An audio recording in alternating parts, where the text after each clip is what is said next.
Sree Gurucharitra Chapter 4. Once King Yadu, the son of Yayati, saw in a forest a recluse saint, Avaduta, and addressed him thus: Sir, every human being is impelled to strive and act by longing for any one or all of the goals of life: righteousness, wealth, fulfillment of desire, and liberation from ignorance and misery. But your attitude is quite different. You do not strive or act at all. I dare not say that you abstain from all actions owing to lack of ability, skill, or understanding. You are indeed quite capable, energetic, and wise. Such as you are, why do you live in the forest free from all desires? Even though you have neither kith and kin nor even a family, you could be so blissful and self-contented. The Avaduta replied, My bliss and contentment are the fruits of self-realization. I have gained the necessary wisdom from the whole creation through 24 gurus. I shall elaborate the same for you. All creatures, in accordance with the previous store of karma, assume different physical forms and live on earth. People plow, dig, and tread the earth. They light fire on it. Still, the earth does not swerve from its course even by a hair's breadth. On the other hand, it feeds and houses all creatures. Seeing this, I learned that the wise one should never swerve from his vow of patience, love, and righteousness under any circumstances. Besides, the many mountain peaks on earth are the abode of holy shrines and of dense forests which usher timely rainfall for the well-being of all creatures. The many caves in them shelter different creatures. Several rivers which are indispensable for human weal have their rise in mountains. Stones and mud that are needed for building our houses and palaces and forts are all afforded by mountains. Their peaks are most congenial for a life of contemplation and meditation, which alone can ensure fulfillment of human life. Thus, as it were, the mountain exists solely for the welfare of all, materially and spiritually. From this I learned that the wise one should dedicate his life for the welfare of all living beings. The earth with its mountains was thus my first guru. I observed that air is pure and odorless in itself, and it blows on both sweet or foul-smelling things without any discrimination or preference. Though it momentarily seems to take on the smell of its surroundings, in a short while it reveals its pristine quality. From this I learned that the individual also should live in a like manner, that a spiritual aspirant should live in the world unaffected by the dualities of life, like joy and sorrow, and by the objects of the senses. He should keep his heart's feeling and his speech unpolluted by vain objects. As the wind takes on only very few of the qualities of the objects it contacts, a yogi should eat only what is just necessary to keep his body and soul together. Air blows for a short while and seems easily agitated, but soon regains its calm. So too a yogi should ever strive to retain inner calm, though living in the thick of the battle of life. As I have learnt all this by observing air, air is my second teacher. I have noticed that sometimes the sky or space gets thickly overcast or filled with dust or smoke. At sunrise and during night it apparently takes on different colors, but in fact it ever remains its colorless self, and it is neither touched nor stained by anything. From this I learned that a true sage should remain ever pure like the sky or space, untouched or unaffected by anything in the phenomenal universe in time, including his own physical processes. His inner being is totally free from emotional reactions to things and events, even like the space.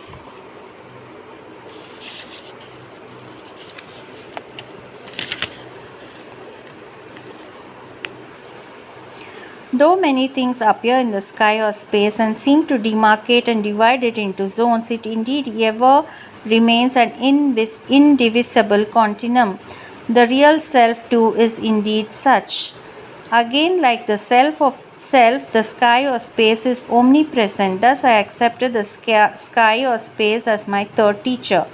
My fourth teacher is the element of fire. Sometimes it manifests itself as blazing flames, sometimes as smoldering embers covered by ash, but it always present in all objects as latent heat. In the latter form, it is omnipresent. When dry twigs are rubbed together for the fire sacrifice, it manifests as ordinary fire, which is said to burn down the sins of those who offer oblations. The god of fire accepts the offerings of everyone irrespective of his moral worth and burns down his sins.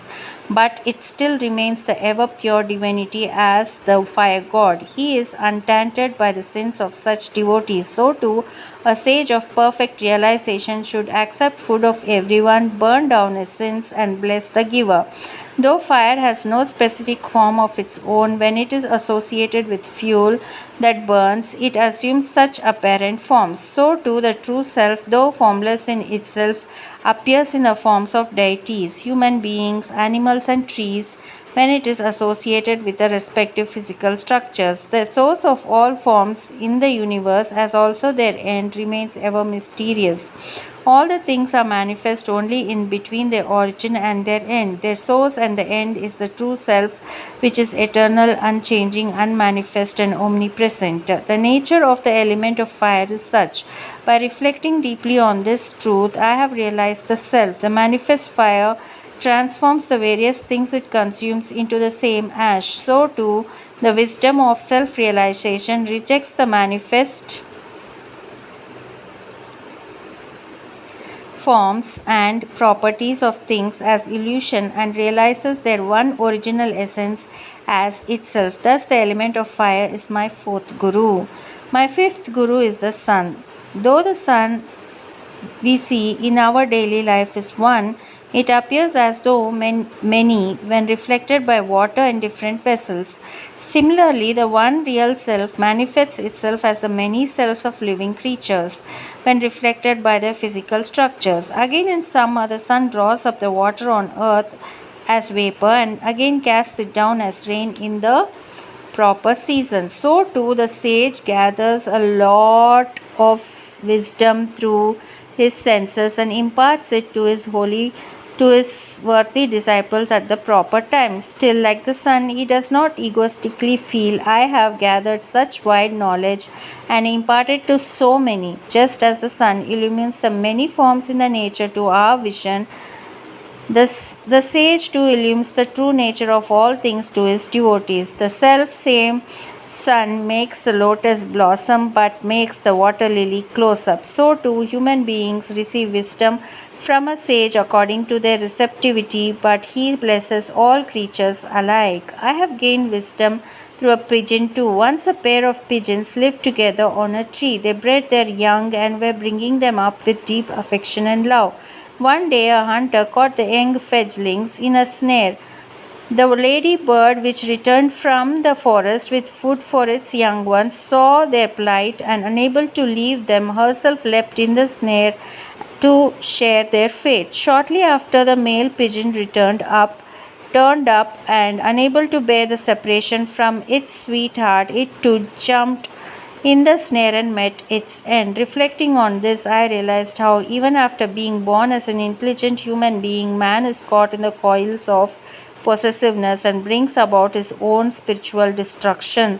The self, which is originally free, when associated with the body and the senses, gets identified with it and thus gets caught in the endless cycle of birth, death, and misery. Thus, the pigeon was my sixth guru. The python is a sluggard, unwilling to move out briskly for its prey. It lies in its lurch and devours whatever creature it comes across, be it sufficient or insufficient to appease its hunger. From this, I learned that the man in search of wisdom should refrain from running after pleasures and accept whatever he gets spontaneously with contentment. He should live ever contemplating on his true self. Even when he does not get anything to live by, he should trust God and fast. Like the python, he should shake off sleep and wakefulness and abide in a state of incessant meditation on the self. Though Endowed with a sturdy body, he should refrain from all actions which are characterized by sense of agency and by desire for the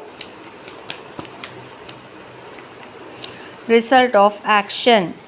He should withdraw the power of perception from all his senses and center it on the self. Like the python, he should be mindful of both purity and impurity. Like it, he should keep off from human haunts and be ever immersed in the purity of inner contemplation. Thus, the python was my seventh teacher of wisdom. Contemplating the marvelous nature of the ocean, I have gained much wisdom. Any number of overflowing rivers may join it, yet the sea maintains its level, nor does it level fall even by a hair's breadth in summer, when all the rivers dry up. So too the sage of wisdom does not get elated by the joys of life, nor does he get depressed by its sorrow. Just as the sea never crosses its threshold on the beach, the wise one never transgresses the highest standard of morality under the pull of passion. Like the sea, he is unconquerable and cannot be troubled by anything. Like the unfathomable ocean, his true nature and the depth of his wisdom cannot be easily comprehended by anyone. The sea never casts out its pearls, and it never allows any useless stuff to remain in it for long.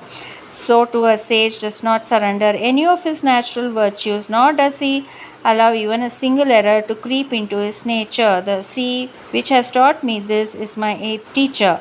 I often observe that the moth, or more precisely a grasshopper, is tempted by the fire to jump in it and get burned down.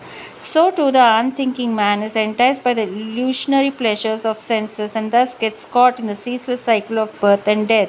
The power of his evil deeds draws him down to the bottom of the spiritual ladder. On the other hand, the wise one, when he catches even a glimpse of the fire of wisdom, leaves everything aside, leaps in it, and burns down the illusion of being a limited self.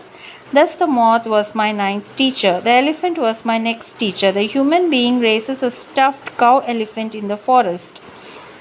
The wild tusker mistakes it for a mate, approaches it, and is then skillfully bound in fetters by the cunning human being. So too the unregenerated man is tempted by the opposite sex and gets bound by the fetters of infatuation. Even when the bull elephant succeeds in finding a mate, it is soon challenged by other male elephants in heat, and it often gets killed in the fight. It was in this fashion that wicked kings like Ravana and Duryodhana were annihilated by their infatuation for the fair sex. The seeker after revelation should learn to be free from lust, and the elephant was thus one of my teachers. The ant stores up lot of food material which it neither eats nor gives away in charity to any other creature.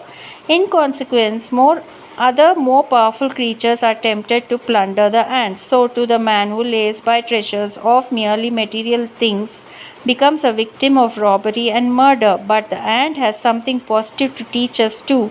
It is a tireless worker, and it never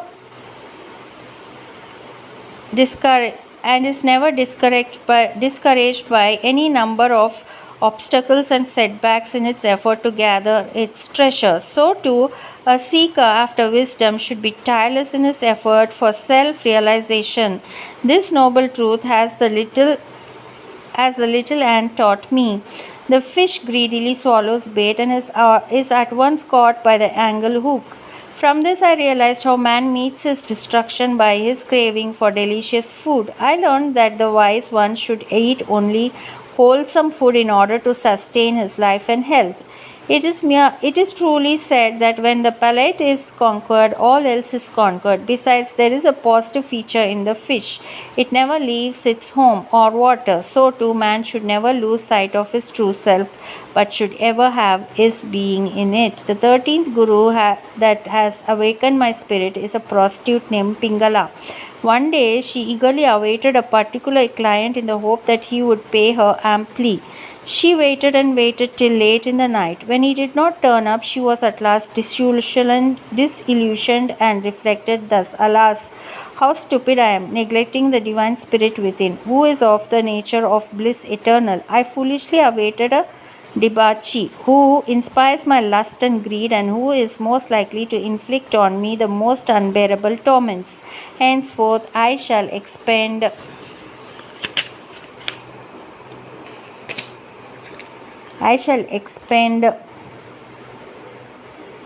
myself on the self, unite with him, and win eternal joy." Through such repentance she attained blessedness. Besides, reflecting on its obvious purport, I also realized that a spiritual aspirant should likewise reject the lure of lesser spiritual powers, which are mere byproducts of sadhana. I learned that desire on either of the planes and the temptation to secure things from others' hands are the seeds of misery. That renunciation of these is the sole means of realizing infinite joy. Once I observed a arrow maker who was totally absorbed in molding a sharp arrow. He grew so oblivious of all things that he did not even notice a royal pageant that passed by. The sight awakened me to the truth that such single-minded, all-absorbing contemplation on the self spontaneously eliminates all temptations for the trivial interests of the world. It is the sole secret of success in spiritual discipline. Thus, the arrow maker is my 14th guru. Similarly, I notice the little boys and girls are playful and carefree. They know neither honor nor dishonor. They cannot nurse a grudge or a prejudice against anyone. They do not know what is their own and what belongs to others. They do not need any external objects or conditions to be happy. Their happiness springs from their own selves, their innate creativity. I realize the sage of perfect enlightenment is also such. A playful boy thus happened to be my 15th teacher. Of all things in nature, the moon is unique. It appears to wax and wane during the bright and dark fortnights. In fact, the lunar globe ever remains the same. In this, it is like the self of man. While a man appears to pass through the stages of infancy, boyhood, youth, maturity, and old age, his real self remains unchanged. All changes pertaining only to the body and not to the self. Again, the moon only reflects the light of the sun, but has no such of its own. So too the soul or mind of a man is only a reflection of the light of awareness of the real self. Having taught me this truth, the moon came to be my 16th guru. It bestows joy and coolness to all creatures. Similarly, the sage of perfect wisdom propagates the grace of God and thereby quenches the fire of misery. Yet, like the moon, he does not expect any reward or recognition. While wandering about in search of wisdom, I observed that the bee is lured by the sweet scent of the lotuses at sunset. It sojourns in the lotus as the later closes up for the night and thus gets imprisoned. So too a wandering monk, if he is not wise and wary enough, is tempted by the same objects and dainty dishes offered by householder devotees as tokens of their regard for him. Such a one easily yields to the persuasion to linger and finally stays on in their houses and is enslaved by the luxury. Therefore, a monk should be careful to accept of them only what is just necessary to keep his body and soul together, and should not bother the householder devotees much. He should make it a principle not to live with them. Besides, the bee wanders from flower to flower and without hurting them in the least draws honey. So too a spiritual seeker should study all the holy scriptures but retain in his heart only that which is essential for his spiritual practice, and discard all claims to mere scholarship. The honey bee neither consumes its rich store of honey nor does it give it away to anyone. In consequence, it tempts the honey vendor to rob it of its store.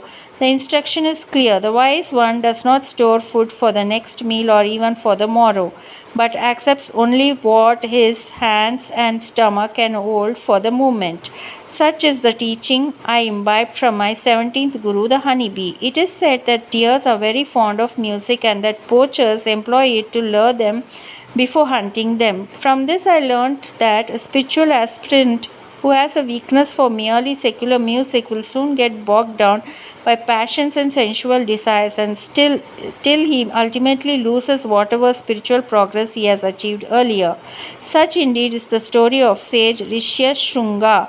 The deer that taught me this story is my 18th Guru. A bird of prey is my 19th teacher. A bird of prey. One day I saw one such carrying away a dead rat. Many other birds like crows and eagles attacked it, now kicking on its head and again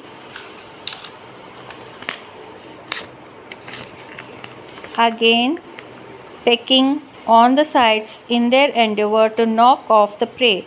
The poor bird was thus very much pestered. At last it wisely let its prey fall, and all the other birds rushed after it, thus freeing itself from so much botheration. The first bird quietly perched on a tree top and sighed in relief. From this I learned that a man who runs after worldly pleasures will soon come into clash with his fellow beings who too run for the same, and has to face much strife and antagonism. If he learns to conquer his craving for worldly things, he can spare himself such much unhappiness. I realized that this is the only way to peace in this world. Once I observed a family visit a maiden's house seeking her hand in marriage for their son. At that time, her mother was away from home, so the maiden herself had to entertain the guests with refreshments. She at once started pounding food grains with a pestle. The bangles on her hands started knocking against one another, producing sound. She was afraid that the guests might hear the sound and be unhappy for having caused her so much of trouble. As a Hindu maiden, she is not expected to remove all the bangles on her hands at any time, so she kept two on each hand and removed all the rest. Even then, they were knocking against each other and were making noise, so she kept only one bangle on each hand this time, and she could finish her task in quiet. Reflecting on this, I realized that when a number of spiritual seekers live together, a lot of unwanted gossips ensues, and no spiritual practice can be pursued with a single-minded effort. Even when two seekers stay together, it is no better. Only in solitude can he assiduously carry on his task. Knowing this, I henceforth resorted to solitude. Thus, a maiden happens to be my 20th Guru. I observed that the serpent never builds a dwelling for itself. When white ants have raised an anthill for themselves, the serpent eventually comes to inhabit it. Similarly, worldly people have to endure many hardships in raising houses for themselves, while a reckless monk does no such thing.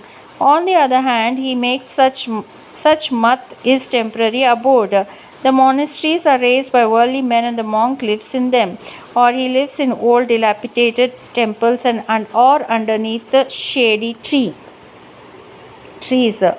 Thereby he avoids a snare or possessiveness. Again, the serpent's way of living remains a mystery hidden from the notice of human beings. Similarly, a practicing yogi should keep his mode of spiritual practice and even his existence hidden from the curious gaze of worldly men. Only then can he carry his yogic practices undisturbed. Yet again the serpent molts, leaving off its old skin. So too, at the end of this life, the yogi leaves his body deliberately and is full awareness of his own true self and is not frightened by the phenomenon of death. On the other hand, he casts off his old body as happily as he does his own out clothes and dons new ones. Thus has my 21st Guru taught me. The spider is my next teacher. It weaves its web from the thread which it secretes in the form of fluid. After some time, it gathers up the web into itself. Such was the ancient belief. In a similar way, the Supreme projects the whole creation out of itself and after some time withdraws it into itself at the time of dissolution. The individual soul too bears the senses and the mind within itself, and at its birth as a human being or any other living creature, it projects them out as the sense organs, organs of action, and the whole body. In accordance with its latent tendencies, the creature thus born gathers up all the means and objects needed for its living. At the end of its life's duration, the soul once again withdraws the senses, mind, and acquires tendencies at the hour of death. Thus have I learned from the spider. The caterpillar is also one of my teachers of wisdom. The wasp carries its caterpillar to a safe corner and closes it up in its nest and goes on buzzing about it. The young caterpillar is so frightened by the incessant buzzing that it cannot think of anything else than the buzzing wasp. Through such unintermittent contemplation of its mother, the caterpillar too soon grows up into a wasp. In a like fashion, a true disciple is so charmed and overawed by the spiritual eminence of his own guru that he cannot think of anything or anyone other than him. Through such contemplation, he soon blossoms into a great